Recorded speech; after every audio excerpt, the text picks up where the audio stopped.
mwami yeebaza tebitukwatako. Omulimu gwabwe kukuza baana kubanga tebabala abaana ba mwami. Yes, good. Okitegedde ebintu byonna byalina mu bulamu bwe biva mu kuweerera abaana ba mwami, abaana 14. Kati obadde okyakaaba akaana akamu omusajja ke yazadde ebweru, bebi kati kutwaleko mu kiraabu. Yaba special mothers 14 baana ba Yakobo ye baalabirira. Kati mukwano ogira okaaba mpolampola eyo, omusajja yayenze muleka ayende. bw'aba awulira kye kimusanyusa enziko enaamusanga ateerwawo abeera eyo ng'atiso. Maama Yiva Kateregga agenda kuyingiza mu club yaba special mothers, babayise ba special mama, babayise ba special mama. Okitegedde? Ba special mama. Good. Shake some tables. Tubadde tunyenyazirwa. Senchi munanga asobola munanga yagenda mukulu. Kati kesimanyi ono ogenda. Kale tweyaziza nnyo tweyazeeke. Asobola mwana twasobola. Naye nga sinagenda kati kabira oba omwana tuyazuukuse. Kati bwe tumala mwana tukampeta ate mba akyayagala ki byenjagala biba biweddeyo. Waliwo omwana asobola ina nno concert eriyo nga 9 oba ku Serena. Asobola soka tufaanane Yesu sinze naleta naku nkoyo okubafaanana sina gwefaanana Yesu. Sukuma mukulu Kimeze Sukuma omwami w'omukyala Alice Kimeze Holy Ghost girl. Abo bawala Pastor Robert tobazanyiranga ko tuleetera ebizibu. Leero lwakusatu abasomize tebakola.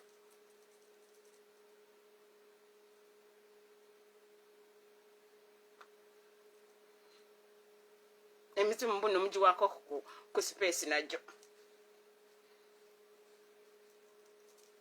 Afaanana Yesu taliyo. Nze simulabanga. Mu basajja taliimu. Mu famire taliyo. Taliyo. Lekera okopa. Kola bibyo. Nonyeza sina. You'll be surprised what you can do. Just ask the Holy Spirit and your honey seeds. Afanana Yesu tali. Afanana Yesu si. Nonyeza sina muzu. Afanana Yesu tali yo. Abaana bammwe mubayigirize empisa bawa abantu ekitiibwa. Katonda agenda basimira oluzzi.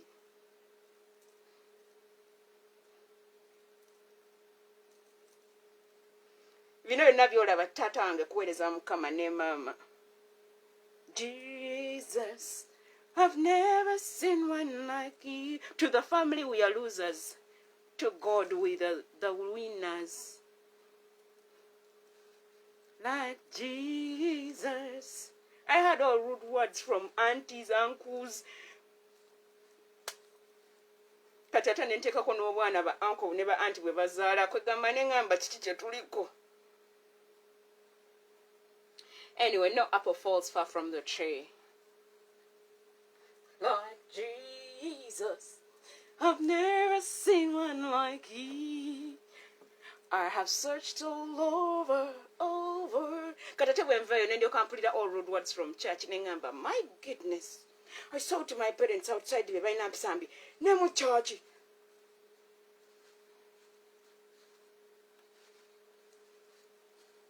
Omulembo gwaffe oguddako gw'abaana bye mutukoze sagala kuddamu biraba. If you know you're a judge. Yo, amfanana. Nonyesa sinamzula. Afanana Yesu. Your children should be better than you. afanana nonyeza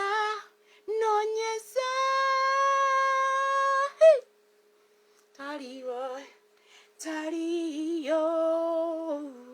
to all abantu pickers pike kuno mwaka gwamwe. I dedicate the classes to all the pickers. Afanana Yesu taliyo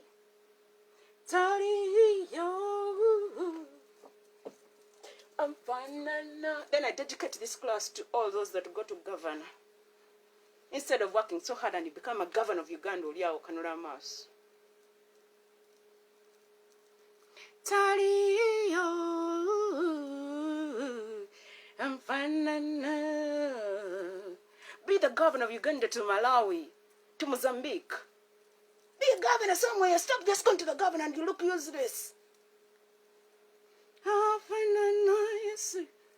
Be a governor. I'm governor. You can't be a governor.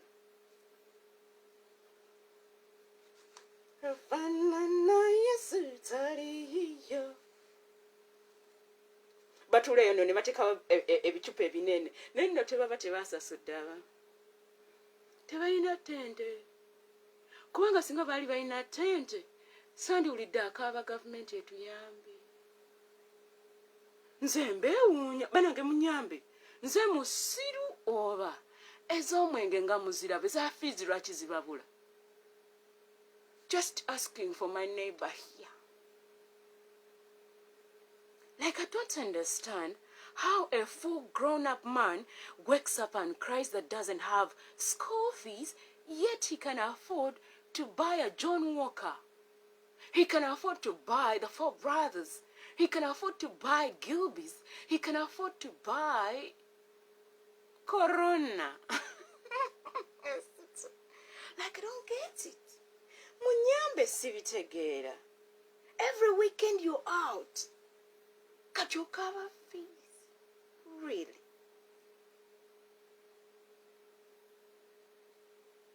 Really?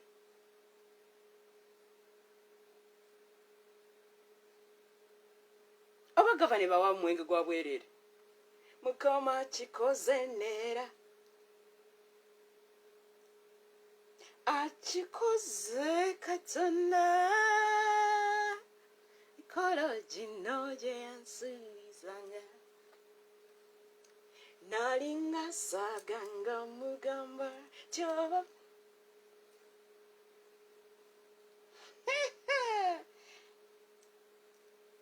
Zamobana kuzenza.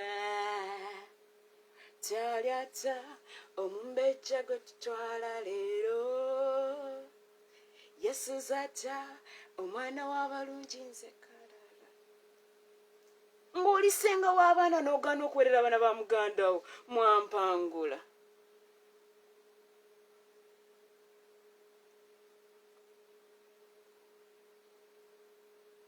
Amuleseyutu. Oli awo weyita jjajja w'abaana nga tosobola bayamba. Ayayeye. Tosobola nabbafunira mulimu. Mwana mwampangula. Emikolo gino gye yansuubi. Kati ate ffe abasobola okuyamba abantu n'olyoka otutandikako ennyuma ya kitaawe eriwa.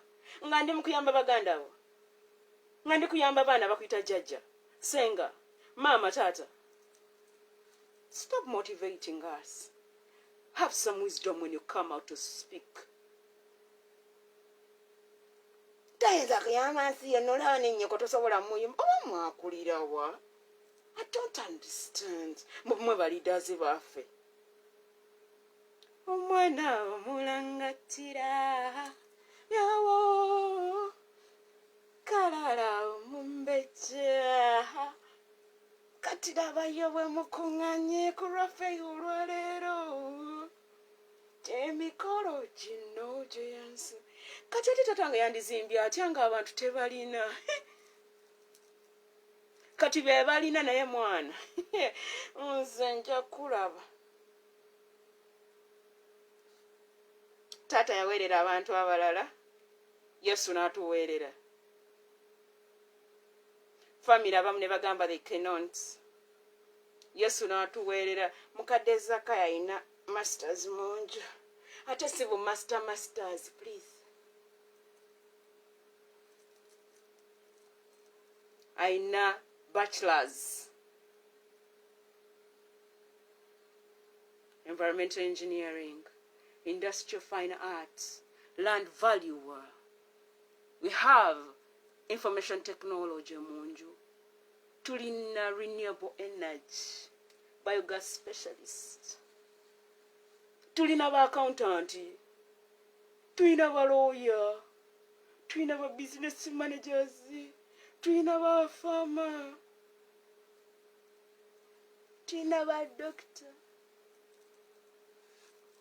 Trust me, my family is power packed. Nzokuja nenkuwagira mukwano. It is because I love you. I can choose not to come. I have MCs. I can also MC. We have everything we need. We have teachers. We have everything. Tulina abafumbi b'emmere. Tulina all the 7 spheres that govern the nation, the earth. I have everything I need. When I come to associate with you and mingle and support your small business and move your things around, it's because of love. That is action in love. 1 Corinthians 13. The 5-fold ministries are there. The prophets are there.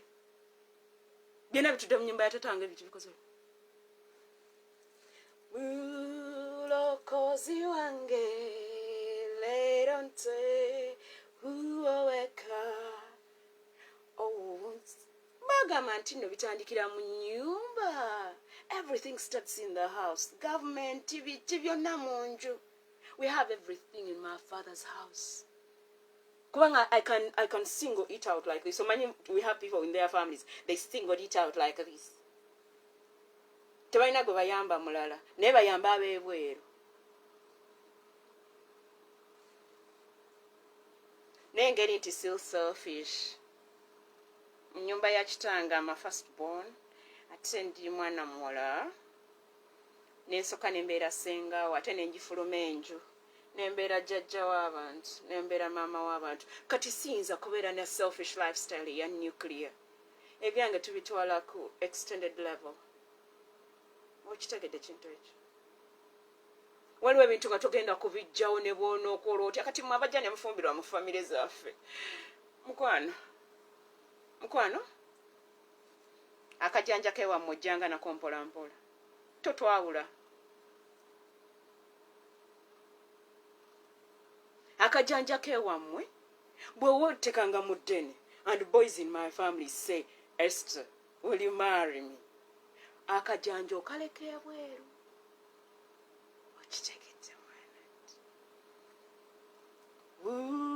Wuliranga abantu obulukozi bwonna obutali bwa kitundu obulamba obwobuwa tukutendereza.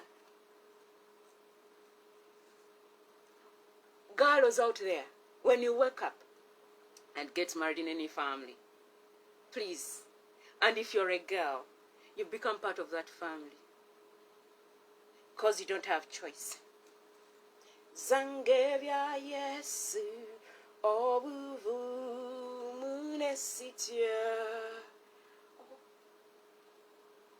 mubusibe. Iye nagawe ngenda mu family y'abalala sigenda na lugezigezi waffe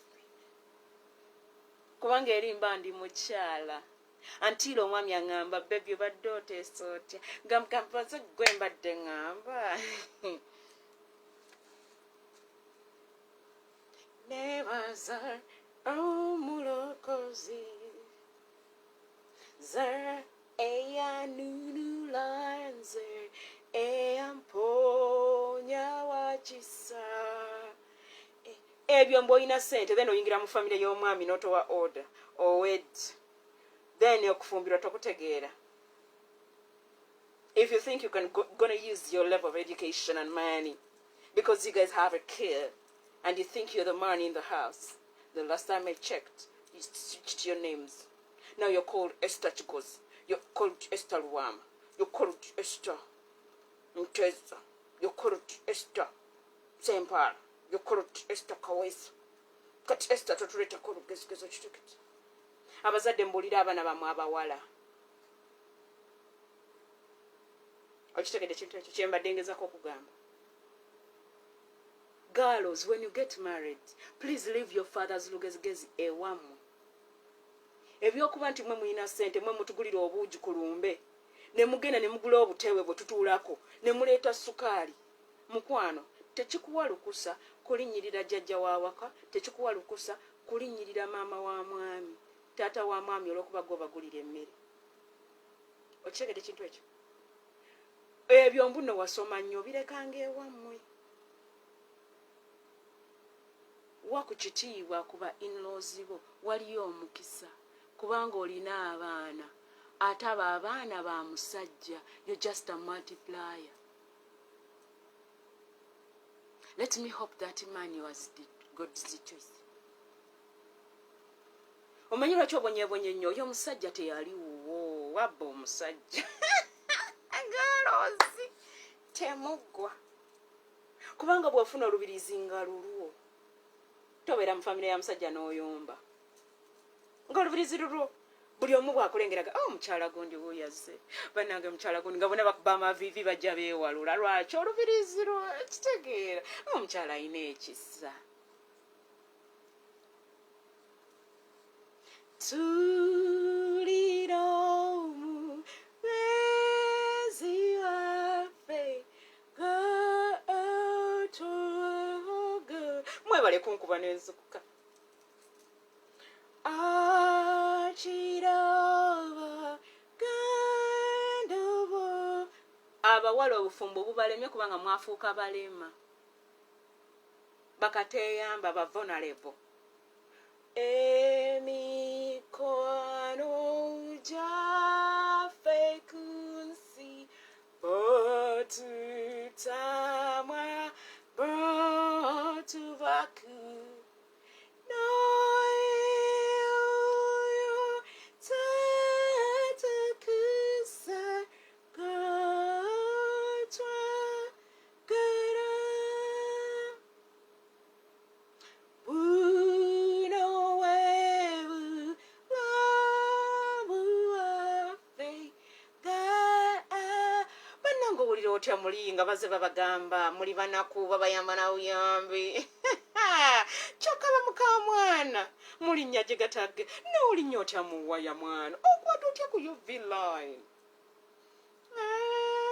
nga naawe ozadde abaana abawala n'abalenzi.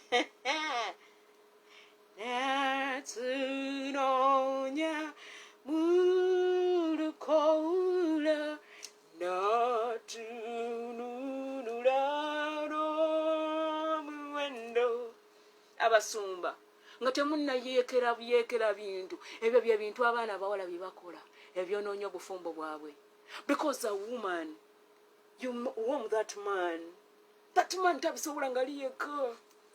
Kite kimu sanyuseera gotwagala.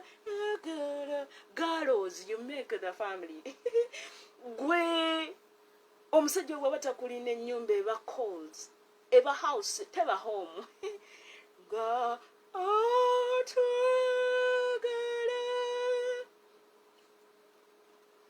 katugume myoyo gyaffe katutambule. To all mothers and you have a boy child, tovuma bawo nkwegayiridde because you have a boy child. Tovuma mwami, you have a girl child. Eri agenda muwalula amuvume nga toliiwo ng'ogenza okufa.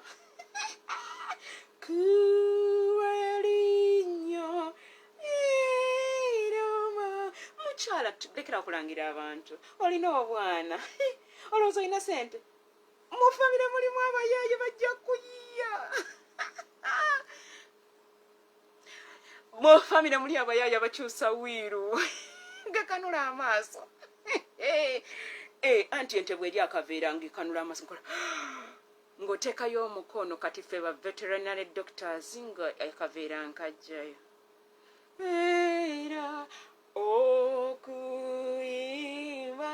nti. Okitegedde kintu ekyo? Abasumba abantu abasinza okwonoona obufumbo bawala. Omusajja oyo akwana omuwala oyo ng'ali mulaavu.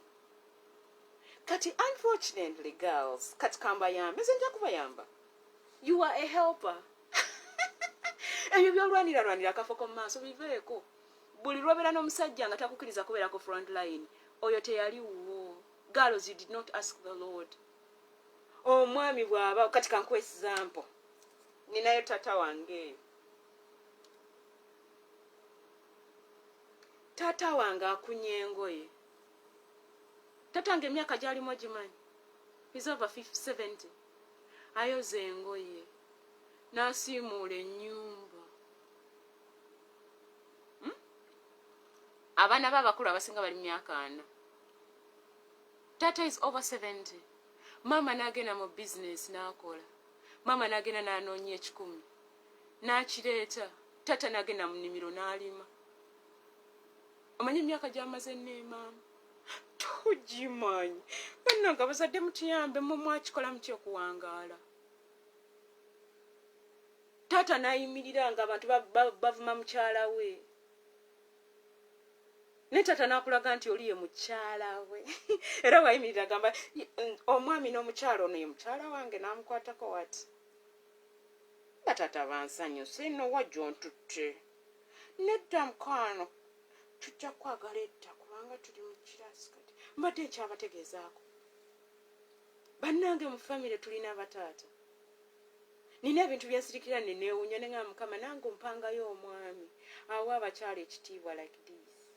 Ompangayo omwami agamba omukyala munnange ayogere bw'ayogera tuba twogedde. Bannange nva mu eyo famire efaanana bwetyo. Naye nina abantu b'ensanga eyo.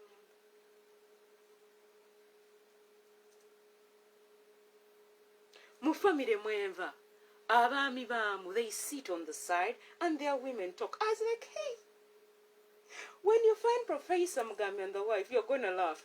You're going to come back, what's happening? God gave us men in the family who respect their wives. Oshigere kintu ekyo. Girls, temwefuula balalu.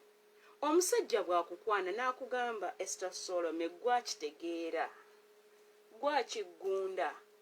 Kati girls, omulimu gwo is to put on your best. Buli alina girl child eyo njagala okuza muwalawo ng'omanyi nti okuza omukyala, okuza maama, okuza business partner. Omwami agenda okumusanga nga matameerere nga oyo omusajja tagenda nakwenda. Girls, a way to a man's heart is through his stomach. Cook the food. Oyo omusajja agenda okuwasa nga tekyagala kulya mmere y'ebweru. Girls, enjala. Kansoke mbaleke tuweekeyo omuyimba gumu kubanga mulina ekizibu girls. Nze kambayambe. Girls, you complete that man. Without you, he's nothing. Abasajja empewo ebafuuwa kubanga balema. Toyogera bubi. Nedda, kasitoba nga toyina ribe. Oba mulema, oyo mulenzi bamuzaala nga mulema. Abamulema obwongo. Sina bad manners. That man fears the cold. He needs a woman because he's missing a piece. Buli omuvubuka wakuwahaga bwati. Aba yewahaga bakomyawo the piece missing and he feels warm. Abafumbo tebali cold. Ate natugenda mu winter. Ate y'omwaka guno mugenda jiwulira. Mujo jiwulira. Boyana, boyana, nonyalya. Mwemba ne kwatkane city. Nonya olwazi wekweke. Boyana, boyana, nonya. Train your girl child. Train your boy child. Togenda kudamu bona bona. Razirango rate. omwana mu training ebigenda maaso njagala trainingire destiny yo legacy yo ne kutakuwaziye Kristo mpangule olina okuwangula essaawa zino taata wange takyakaaba agamba nina abaana ebyettu bye twasoma ewaffe twasoma bintu bitutwala maaso ebintu byetwasoma tetwamala gasomasoma mbu diguli zatumenya nedda mukwano my 2 degrees omwana w'omuyaye yabba masters yange naye nagisigaza omanyi lwaki my paper is published and I can practice everything I studied noyana nonya Yesu olwazolwedde naye oli eyo ofaneka PhD tegenda nekigakuyamba nekwata mu buli mbeera kati mulwane mwe mugende mulwane mukole ne government mukwano working with government has always been in the pipeline jajjange yali mu kintu naleko omukululo yagenda ali 36 oli how old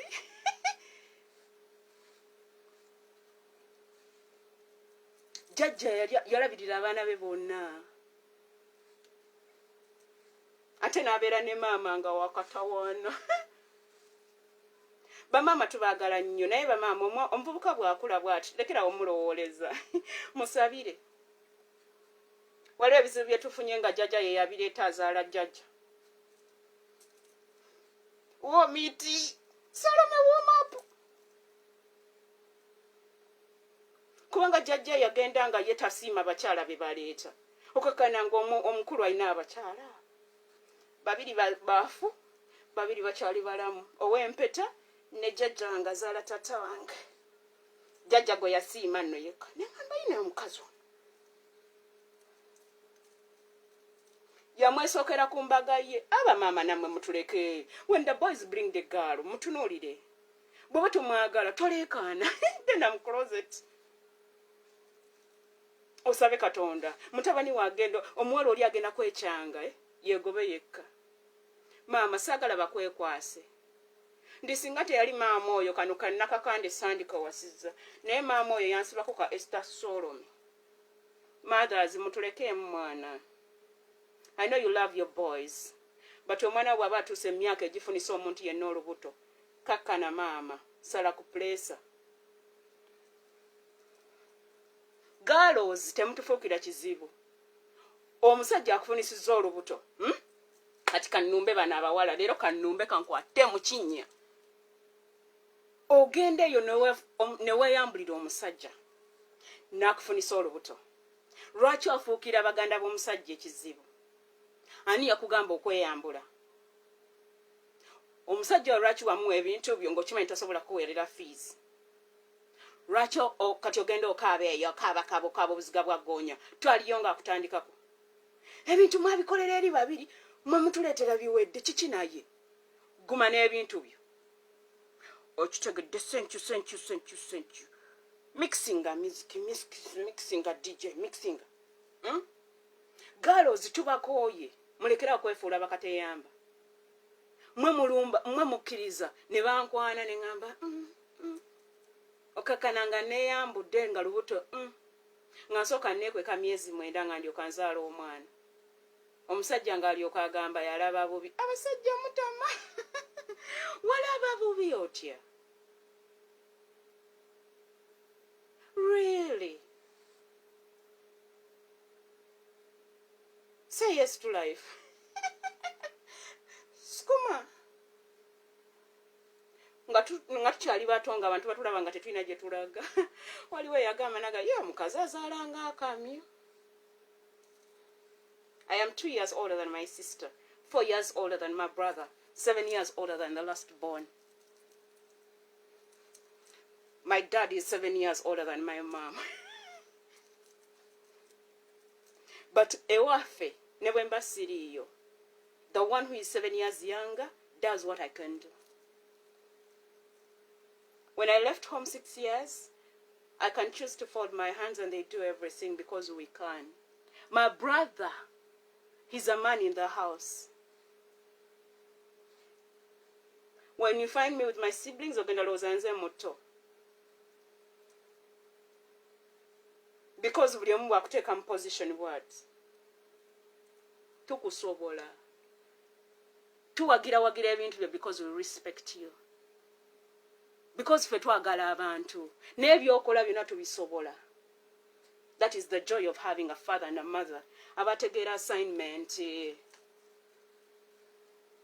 Naye obwana bwo butendeke. Kubanga bugenda kunsanga ku ground. Bugenda sangako obwana bwange. Bujja n'empisa embi nja bulaga. Ngenda sooka mbutwale buyige boxing. Bwe mala okubuyigiriza boxing mbutwale tudduke.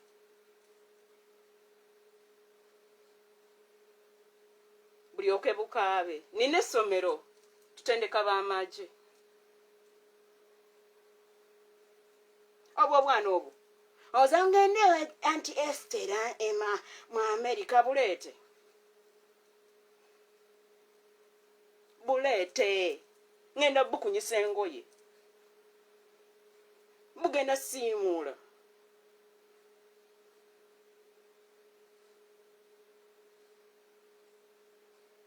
Natundako sumbuusa.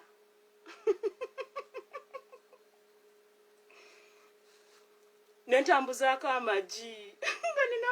Nga nina diguri esooka. Ng'omulimu guganye.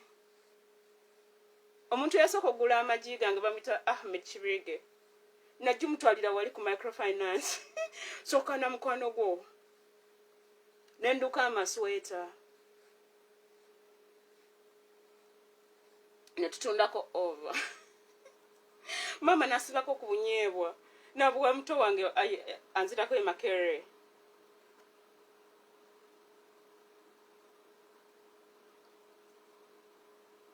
Febe bayita mbuno omukyala azaala buumyo. Ffe tumanyi okukola emirimu ku mikolo ng'abaana b'abanene tebasobola bakutte mu mpale.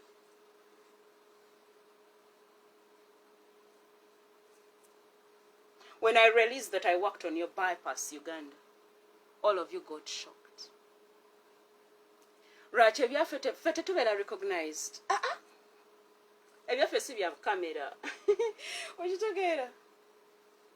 Tata yagamba work hard and go on merit. It's all I've done my whole life.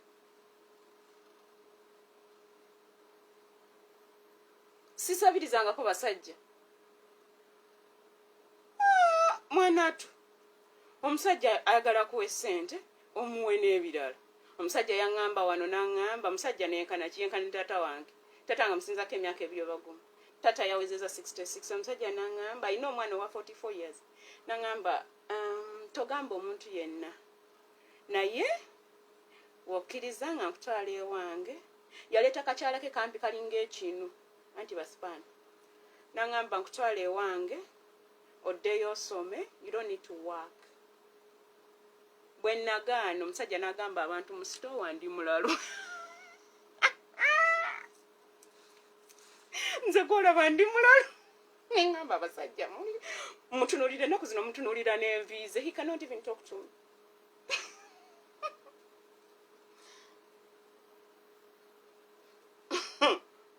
Omulala n'afiirwa mukyala we last year mu accident yali 53.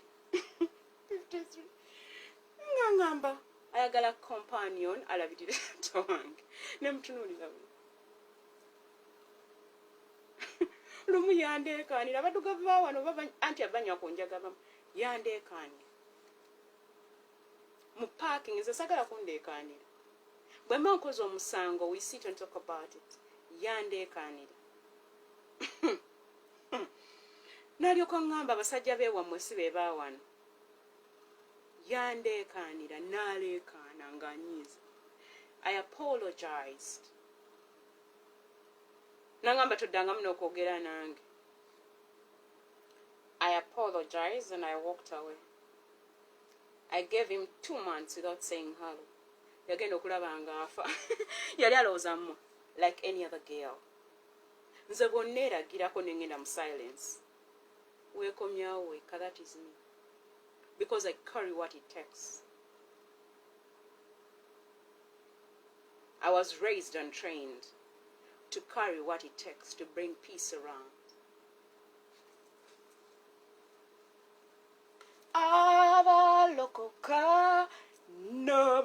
musembesa ye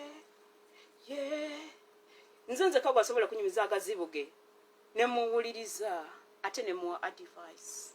Omwana w'omukulu wa myaka 3 that's born ali 18 namulimba nti nina 30 oyasooka okunkwana. Nangamba takwana abawala be ne mugamba good. Enjiri abayige erinnya ly'ekkulu ye. Nagana abasajja nga temulina kisa. Ekigambo kye ne bangamba wano mu America nti omudugavu wano bwakuwa ssente kiba kitegeeza mbu oyagala abeere bbaawo. Ne mutunuulira bwensi ngamba I did not know that part. Most of the times you guys come and buy me food nga sijibasabye. I thought you're my friends. That is all along what you wanted. I don't have it. Stay with your money. Because I was raised the money, agamba waka hard okusabiriza kibi.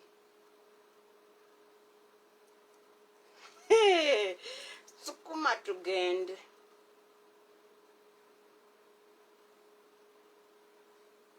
Abalwanyi ba Mukama wano ne mu mawanga gonna tukuŋŋaane tube bumu tuyimuse Katonda waffe tuyimbe tusakanye tuyimuse amaloboozi waggulu olwo tulimulaba mu kitiibwa kye alitusangula amaziga alitunaazaako ennaku nga tuwanya okufa n'emiteeru gy'enseno. Nze seesiba ku basajja tebakulimba.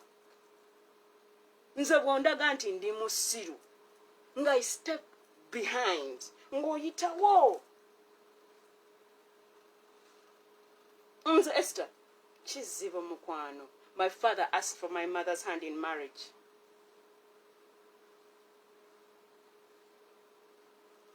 Ogende ng'ogamba bakyalibo nti nakwesibako nedda mukwano.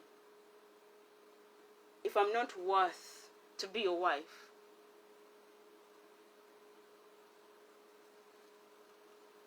Esther jaddibira ku lujja sinze nza kuba nsoose.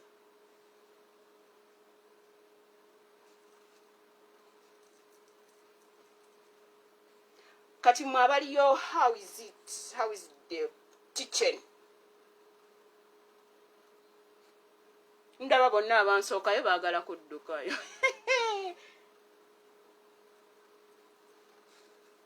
Sukuma nabagambye leero class I've dedicated it to all the PKs. PK means a preacher's kid, and I'm dedicating to the class to those who go to governor. Naye nga obwongo bwo tebusobola kugamba nti you can work hard and become a governor of Uganda in any country.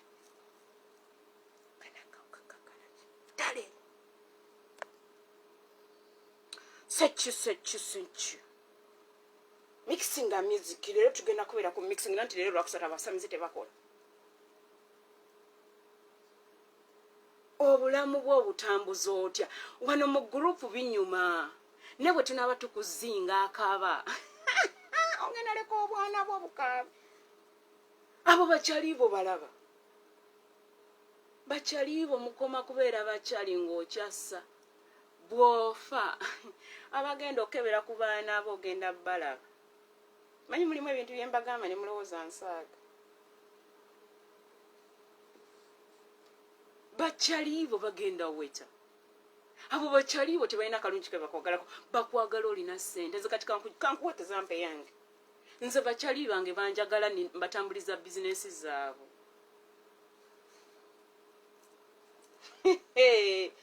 Nze I am people's favorites nga mbatambuliza ebintu byabwe. I carry what it takes to move your cock. Ku streets njitegeera. Tirongera ebintu byakyuka ngenda kutambuza ku luseediyo ngambiriteyo Katonda. Ku YouTube channel nina 128 subscribers. bentambuliza YouTube ebasasula kati for 3 years now oli wakabi ntera mukisa wakati w'ennyanja because I'm not supposed to feed on social media. I feed the media. Bwana tukako yo love ngo jam katebe kafe nga tunyumya. I fly with eagles. I'm not a duck. I'm not a chicken. You're a soldier, I know, but you have a dark lifestyle. Gobuliro bye kinyolooza mugenda kuuga. Jjajjange yazirunda. I know the behavior of different birds. Abamu muli ba flamingo. Oli munene naye tosobola kubuuka beyond. Obukako wano na wali ng'ogwa wali. Kati abamu muli nkoko. Owambatira buwambatizibwa nabo. Akwata ku bwana bwo ng'okola oti. Kyosobola ennyo kwe kubuuka okuva ku bbaati n'ogwa wansi. Engeri gy'obuuka n'ogenda waggulu nga tosobola kwejjayo nkwewuunya.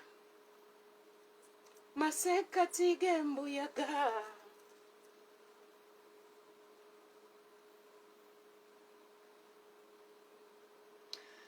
The past may have been a tale of frustration and increasing bitterness, and you may feel that your life is uninspiring and dull, and that nothing you do is constructive or worthwhile. I've been there, trust me.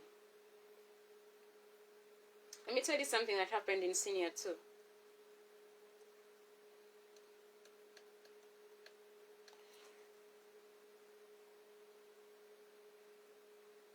In senior 2, that is the Kanyambe batata balina girl child.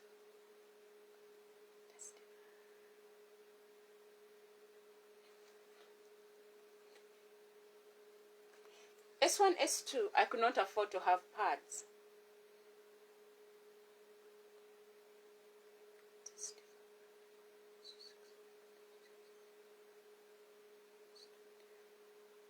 At the time, Tata was 42. I know one of you is 42 out there. Back in the day, buying pads was not cheap. Affording pads was not easy. So we used to cut clothes. Nze kola banatamwa.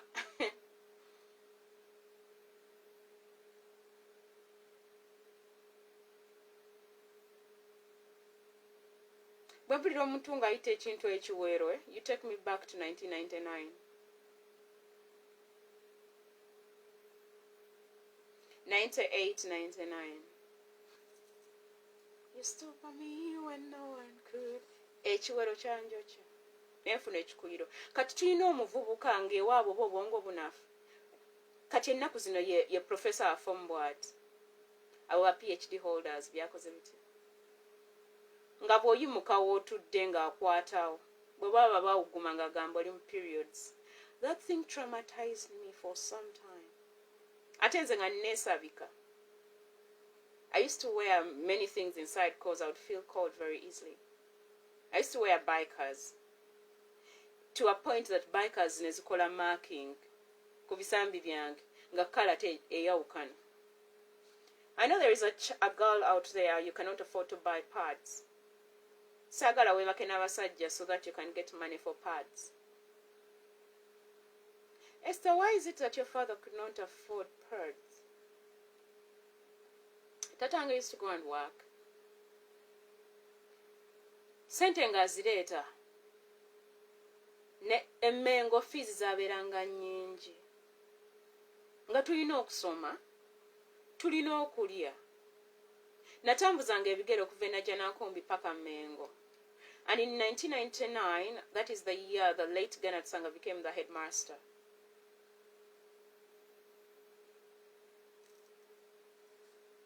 And one time yansanga ku lubiri nandeka. Natuka n'agamba abaana ku assembly, tell Nachimera to get a school near her home. Nga nyimiridde emabega. Don't mbuuza how I go to school that fast. because we were entering 1:45. We're supposed to be at school.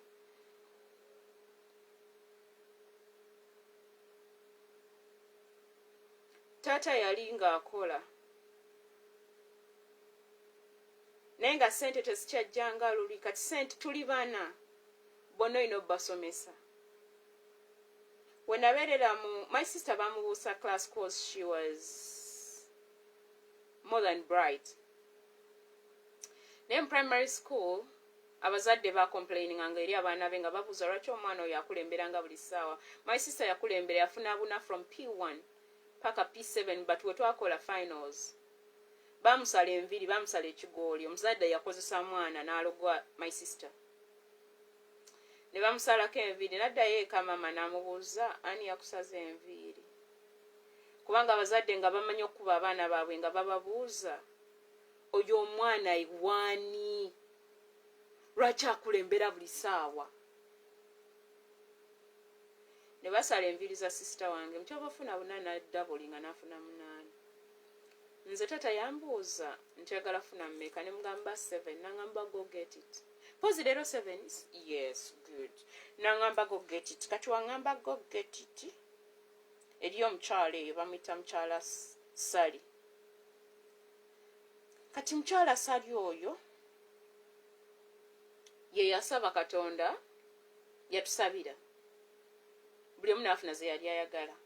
I was able to get 7 points the way I wanted it. Nengenda Mengo Senior School. Mu primary natambulanga okuva Najana Nkumbi eri ku masanyalaze ku Wamala Road. Omanya awali power station. Nga ntambula okuvaawo paka Kitebi Day and Boarding Primary School. Awali ngoyisa ekisaawe kya Kabaka. The school there, isomero lya Kabaka. And I used to walk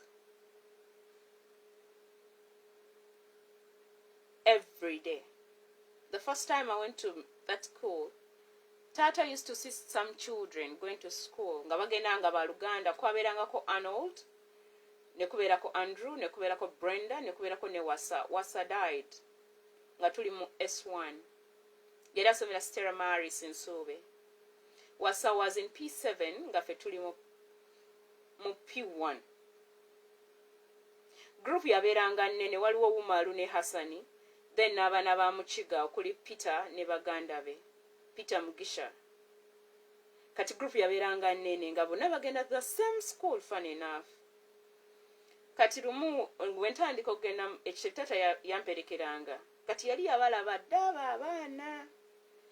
Kati n'abasanga n'abasaba n'abagamba mutwalireko muwala wange. Because he looked at the uniform, we wear the same uniform. N'agamba mutwalireko muwala wange. That's how Nabumba Brenda became my best friend. Nentambulanga nabo nga tata takyeraliikirira kuntwala.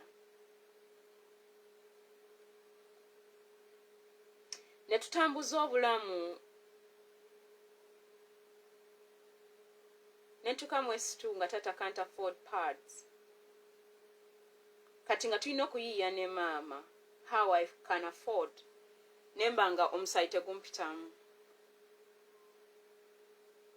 Nga tufune essuuka zaffe enkadde nga tuzisala. Naye nga nina okuba omuyonjo. Omanyi wali eyo abantu abatule ne babanyumiza agaboozi nga tebakiyitanga nga tebakitegeera. Ebigoye ebyo byanjokya ne mpulira nga neekyaye. At some point neekyawako okubeera omukyala ne ngamba ai! Kati ate nga tulina abasiru ku ssomero. Abula boy child otama. And that boy child obaina ba sisters be simanyi nakumanya. Ate taina tata kyemanyi yakula ne mama. I would expect them to have abavubuka abakuze ne ba mama. I expect you to understand the girl child more than anything else. Naye baba mama bamwe babayigiriza ki? Kati taina ticha nga mutaticha Kyagulanyi. Nga oba oyogera mu kirasi nga kugamba oyimirire ku ntebe. Yali atusomesa geography. Kati ng'oyimirira waggulu nga boy child akulingiza wabati. Kaga twalina abaana abasiru. oba twasurvivinga tutya adolescent yali atawanya some boys era kati mbatunulira bwe nti nenga my goodness how did this one survive to be a man today neera bwe batunulira obulamu bwabwe bwe butyo bintu byakubatisa bawala okitegedde kintu ekyo tuveeyo eyo. That thing traumatized me of him touching the desk all the time nga bwebeera warm nga gamba kati awo nga watutegeera nti tuli mu periods. No, teyamanyanga nti some of us are warmer than the warmest.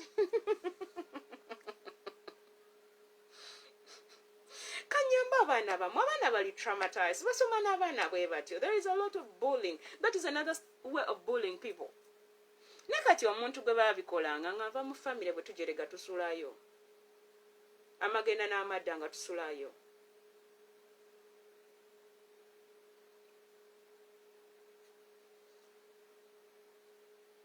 So it became too much. Naye nga neekaza nkalukalu tajja buseera kati nga neekwekamu the fact that I can share you ate nekiranga essomero lyendimu mulimu family members bange kati nga I ignore you, I just look at you.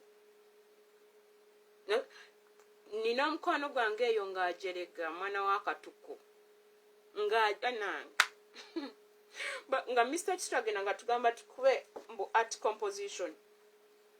One of us died bamwitanga Karungi naye twali twamutuma Kasiisira, may her soul rest in peace. Yafa nga azadde yagwamu omusaayi.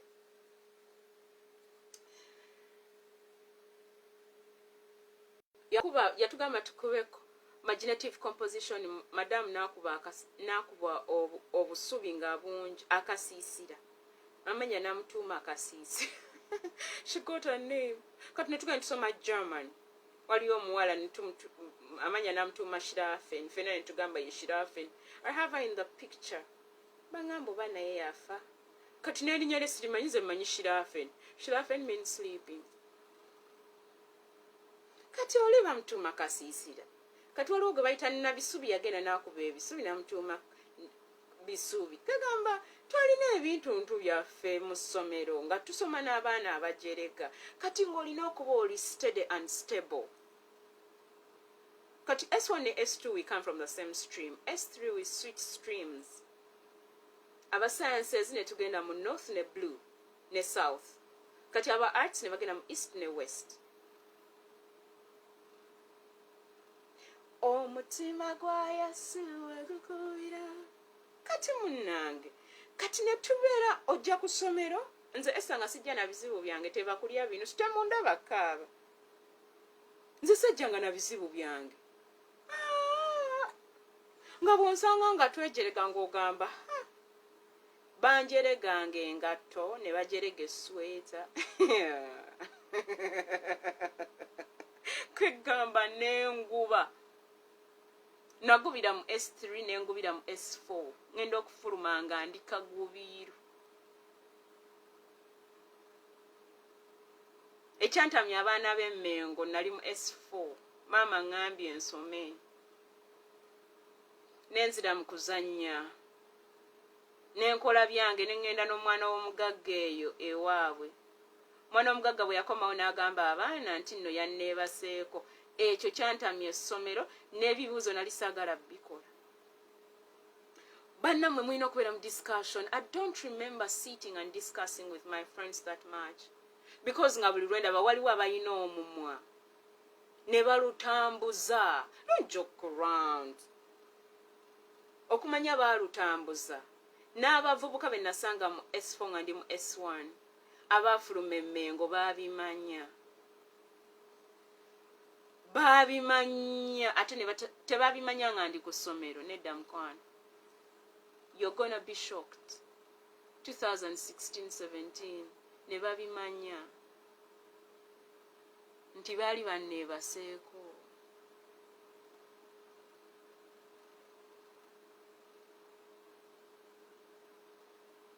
Ate nga mukwano gwayo ngowe namutwale waffe mama wange n'aŋŋamba Esther oyo simumanyi mikwano gyo naye mwegendereze. When mama says that, her instincts are always right. Tata yamugamba namugamba young man. mukyala wange si mulungi nnyo naye ye mukyala. The young man did not understand the statement. Taata wange yayogereranga ayina engeri gye yayogeranga kati ng'okumutegeera olina okuba osobola okusomera ebbaluwa mu bbaasa. Yagambanga mutambudde kiro. Then namala n'amugamba mukyala wange oyo omulaba si mulungi nnyo naye ye mukyala wange. The young man did not get the point. Bwe yaddayo ku ssomero yalinga Yuda.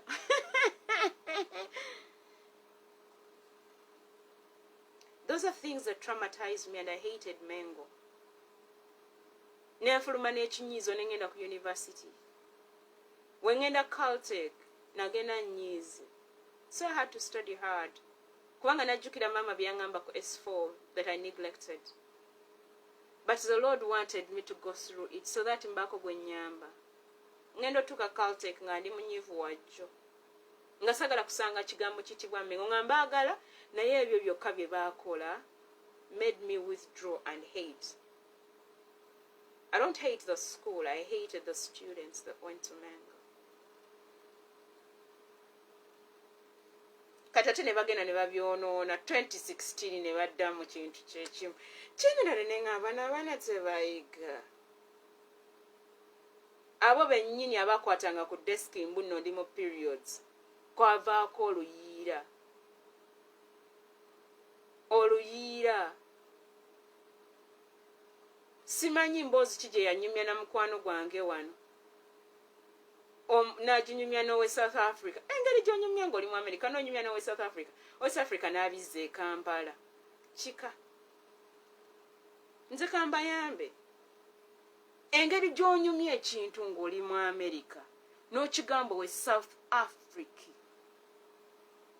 E South Africa n'akitambuza n'akigamba girlfriend we Kampala gw'atagenda nakuwasa. Ne bagambanga bwe nesiba ku Gayi namugamba ng'ende embeera ewuwe bannange.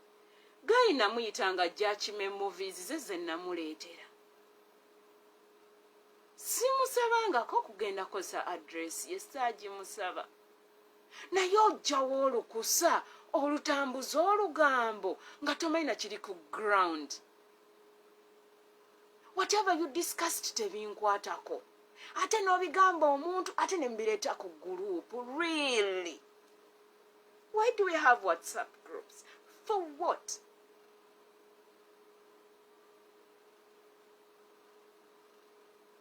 Nze mmwe kambayambe sijja kubayamba. Kati ne tuva mu muwala gwe beebaseeko. Ne tudda mu muwala omubbi wa ssente ogende mu America. Yabalimba obulwadde. Sweetheart, never in your life open your mouth about anyone when you don't have evidence. Ogenda kusemba. Obulwadde bwe mugamba bwe nabalimba n'enziba ssente. It was happening for the 3rd time. He who laughs last laughs best. I am not a saint. Ate ebigambo ne mutabisirisa ne mubyongerayo. Kigamba nengamba naye mmwe temuyiga mulina abaana. Osigira abaana agasiga agabi. Abaana bamwe bagenda kulya the fruits of those seeds. Ne kati nze mwana tunalokoka. Kyasisobola kukola. Kwa kutuuza abaana abo. Kyasisobola kukola kwe kuwaayiriza. Temuliimu ssente.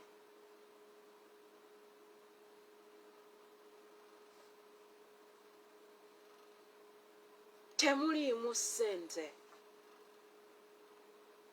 Mukono na reputation z'abantu temuli ssente nze nkubuulira.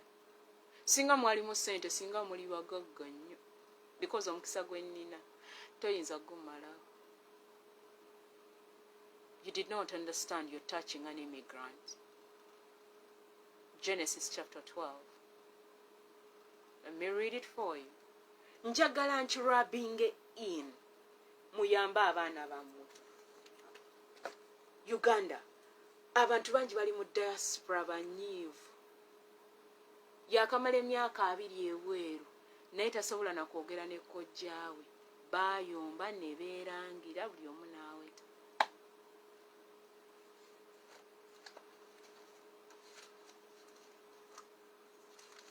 sekamba yambe music sokodde ebbali tukusooke tukube kinne ekintu tubewa sekamba yambe never never badmouth an immigrant, and immigrant never look like a fool. Immigrants, when you get to understand the power you come with,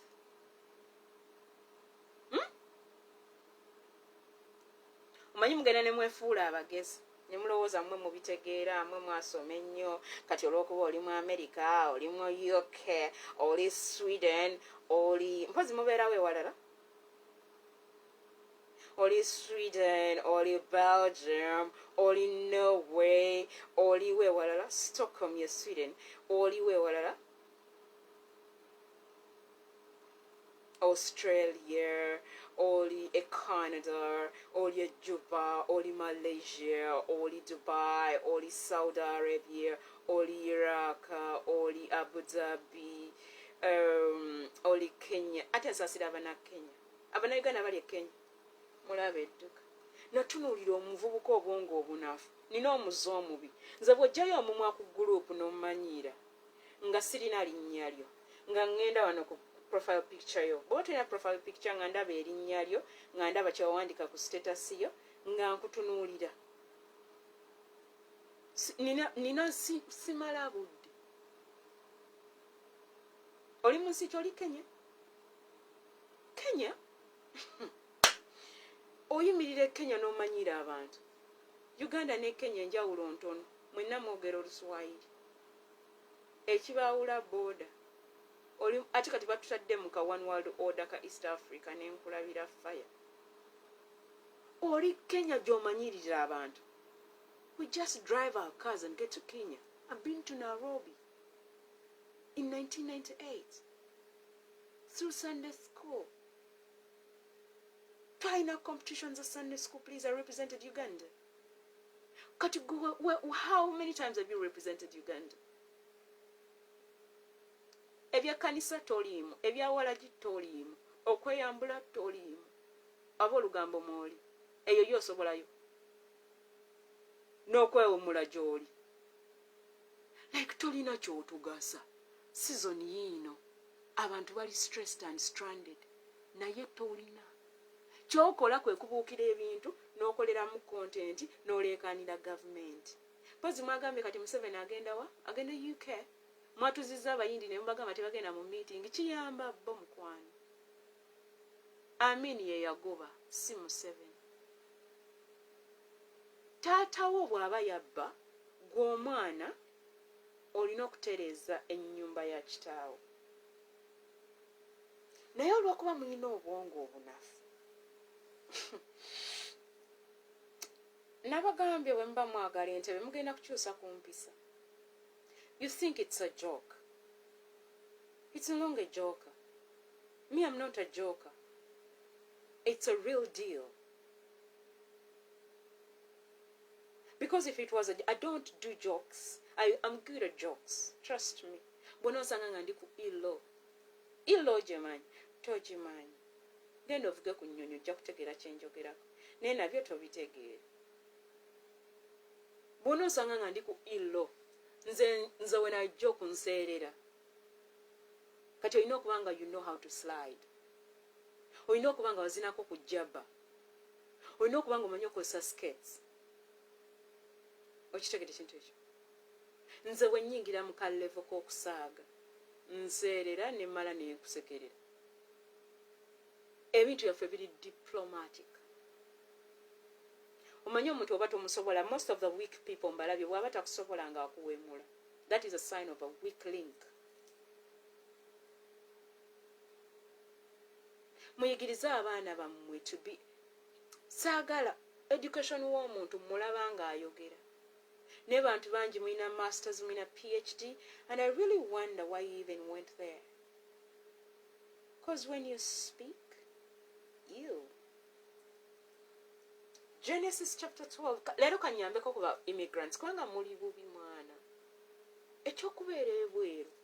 Nze mbatunuulira abasinga the way you came to the US, the way you went to the UK. Abo mwagendanga migugu. Kati kankubuulire. The way you started, I wrote something. I wrote something many years ago. I've already known certain things occurring. The life you lead, I don't know whether I read it somewhere. Back in the day, I would just write things. I love reading. The life you lead now may be the result of the attitude you had in the past. Most of you, when I look at you, I love paying attention. I love listening. Some people think I don't listen. I'm a multitasker. I don't drink Tusker lager.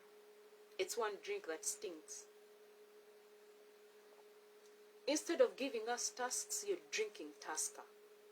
I want you to drink Tusker when you have some tasks that can take us to the next level. The life you lead, because when you drink Tusker, you look like the tusks of the elephant.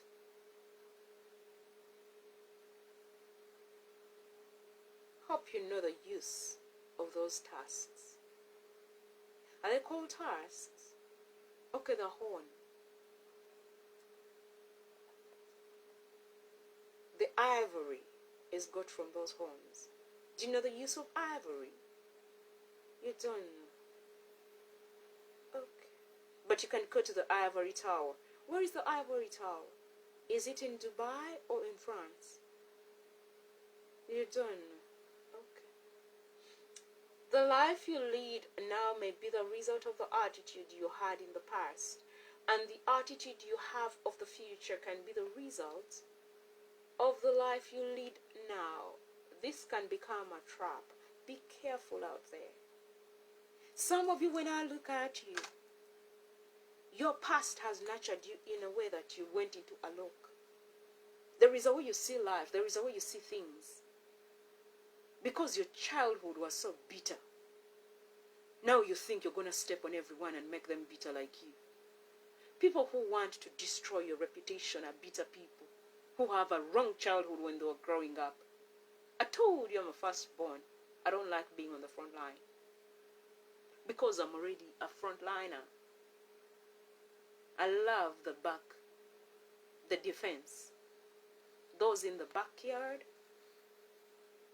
they play defense. They are on the enemy lines.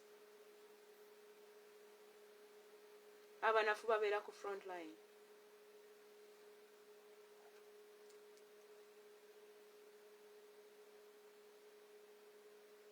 Abanafu baagala nnyo front line. Obalaba nga bali mu strike ku front line. Lwaki tobeera emabega emigo gye giva? Poliisi egoba eva mabega. Lwaki tobeera emabega muzeeyi? Nenneewuunya ba shepherd. How can you go to the front, really? And you want us to follow you when you are a shepherd? Why did you become a shepherd? And some of you mwafuuka ba shepherds with the old mindset. Oinaka rotten upbringing. Muzeeyi walokoka naye tekaakyuka. Omukubi wa kibooka ali atya?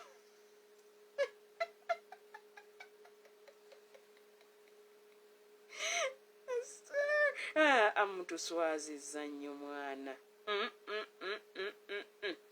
My goodness. This is so serious. This is absurd.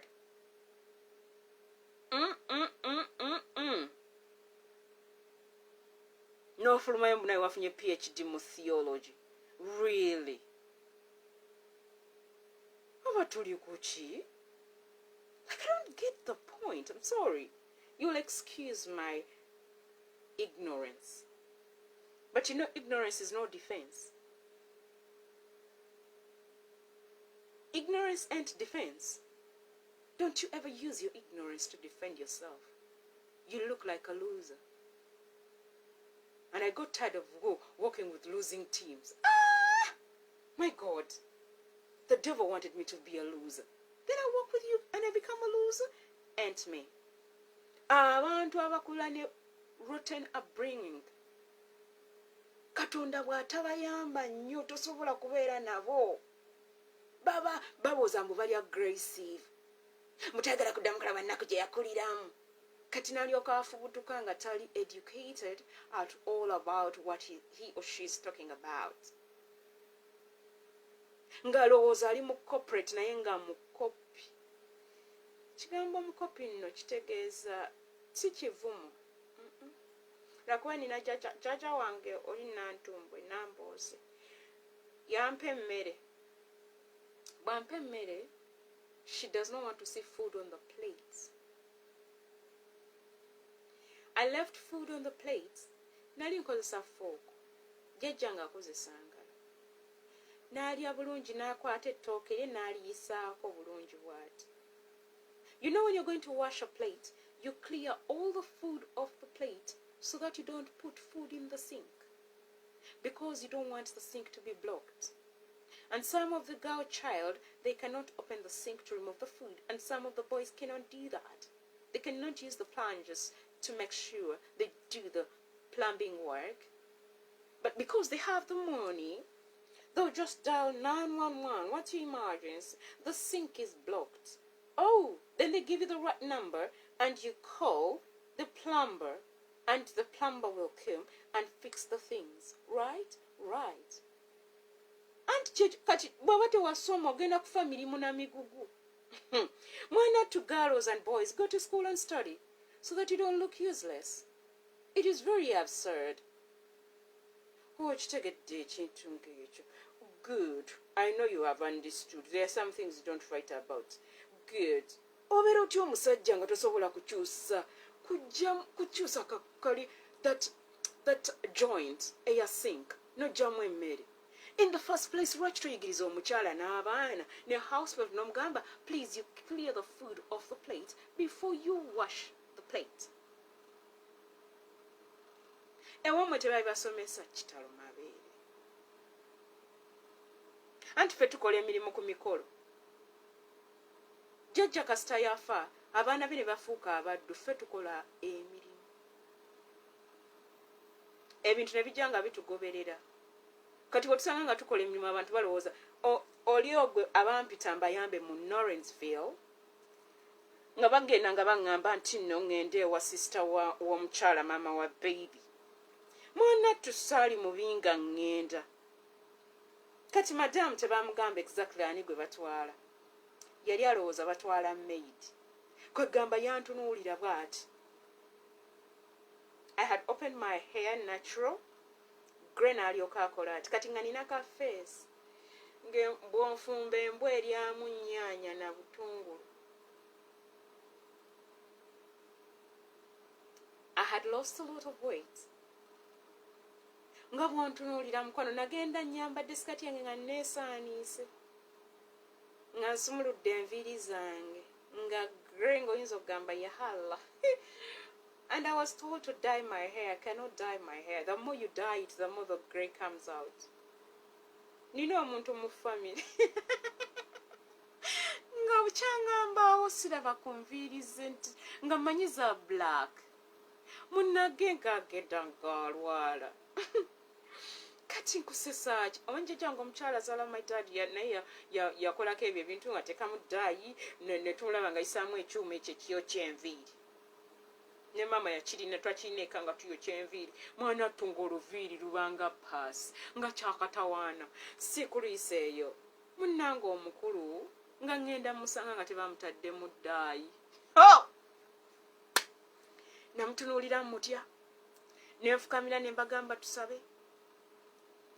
Munnange ne nfukamira tusabe. Bwe mmala birthday yafuna muka attack. Kati kasitobera n'emikwano bannange mukwane ku mikwano egyasoma mutuswaza. Munnange nga bakubira musawo nga bamugamba munnange muzeeyi ekintu nga bagamba yafuna muka constipation.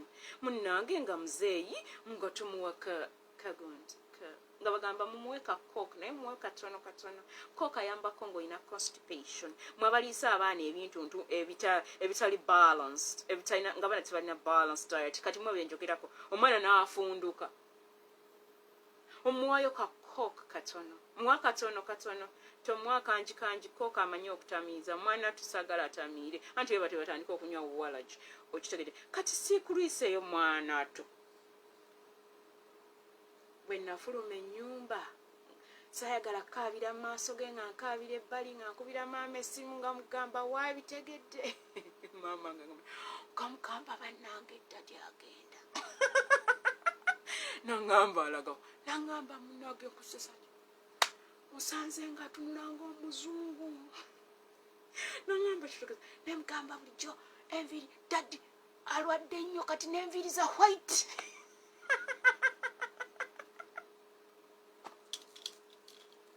for crying out loud, he was 80 years of age, and in our family enviiri zaffe zijja mangu. I was like, hey. My mother laughed at me. Kati ngenda okuddamu kulaba daddi nga omutego black. Back in the day when I was young, I feared abazungu nnyo. Nga ngenda nga nteeka akapeni, akantu kapeni. Awula Esther. I was a silent girl, but I was a dangerous type. Nga nkwata you know the pen has a bottom that covers it and a lid. Kati I can't the big pen, but the behind of the big pen. Nakajam ne kateeka mu nnyindo. Nateeka mu kukijanjaalo. Ebinusu nabizanyisanga naye sijjukira kumira kinusu. Kati ne batwala esambya. Back in them days, those hospitals were very good. Nesanga omusawo omuzungu. Tata was carrying me. Omuzungu naleta emikono. Nangamba, oh, look at her. Trust me, I still remember. I don't know how old I was, but at that age where they still carry you. I shouted. I cried. Omuzungu nga tayayongera kujja. They tried to calm me down. It was not easy. How she removed the thing from the nose, I don't know, but she removed it and the bin. I used to put such things, like I would try out things. Then there is a time we went with Mama okulimanga tuli emitiyana. I learned how to dig in mitiyana. Mama and Tata had a friend who had land, a big chunk of land, and the person gave them land to be digging because Mama was good with a hoe. Mama omukono gwa Mama gubaza emmere. We are good at it, and I carried some of those things myself.